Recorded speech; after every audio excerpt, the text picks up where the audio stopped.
October 7th, 2023, 8:23 a.m. The Israel Defense Forces, or IDF, declared a state of alert, signaling the start of what would become a full-scale air campaign against Hamas in the Gaza Strip. With over 350,000 reservists mobilized, Israel's response was swift and relentless. By October 8th, Israel had declared itself in a state of war. November brought a glimmer of hope with a temporary ceasefire. Hostage exchanges took place, but as fighting resumed, Israeli forces pushed further into Gaza, reaching Khan Yunis, a city where Hamas leadership was deeply entrenched. As the population fled south, Gaza's humanitarian crisis only deepened. But at what cost? As the bombs fell, so did the barriers to international humanitarian efforts. Qatar, a key mediator, struggled to negotiate the release of hostages held by Hamas. Meanwhile, Gaza's intricate network of underground tunnels posed a deadly challenge, making it nearly impossible for the IDF to strike without risking high civilian casualties. By the end of October, more than 1.4 million Palestinians had been displaced within Gaza. With the civilian death toll rising by the thousands, the world began to ask, how far would this war go?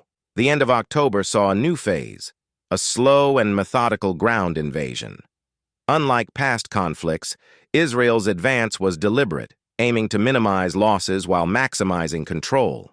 But with communications cut, the people of Gaza were isolated from the outside world. Paramedics struggled to reach the wounded, and aid organizations faced near impossible odds. November brought a glimmer of hope with a temporary ceasefire. Hostage exchanges took place, but as fighting resumed, Israeli forces pushed further into Gaza, reaching Khan Yunis, a city where Hamas leadership was deeply entrenched. As the population fled south, Gaza's humanitarian crisis only deepened. As winter set in, so did the pressure on Israel. The international community, led by voices from the United States and Europe, began to question the high civilian toll. By January 2024, nearly 23,000 Palestinians had been reported dead, the majority civilians. Under mounting pressure, Israel announced a shift in strategy, promising more targeted operations, but the damage had been done. Behind closed doors, negotiations began to take shape.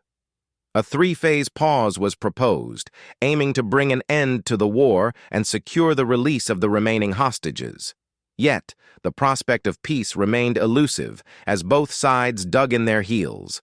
In February 2024, all eyes turned to Rafah. Israeli officials announced their intent to extend the war into this last bastion of Hamas resistance. But the prospect of a full-scale invasion drew sharp international criticism, with President Biden hinting at withholding military support if civilian lives weren't protected. As the invasion began in May, the humanitarian situation reached a breaking point. Aid convoys struggled to reach those in need, and by mid-June, the situation was dire.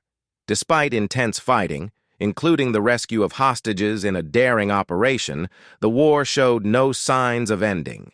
By July, with over 40,000 Palestinians dead, the world could no longer stand idly by. As international diplomacy intensified, Hamas dropped a key demand for a permanent ceasefire, signaling a potential end to the bloodshed. The cost of this war, both human and political, became painfully clear. This war has not only devastated Gaza, but has also shaken the world. From increased anti-Semitism and Islamophobia to strained international relations, the ripple effects have been felt far and wide.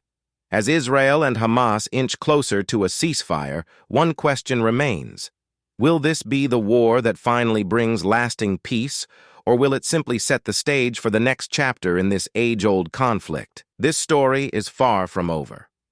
Stay tuned as we continue to unravel the complexities of the Israel-Hamas war. Like, share, and subscribe to our channel to stay informed on the latest developments.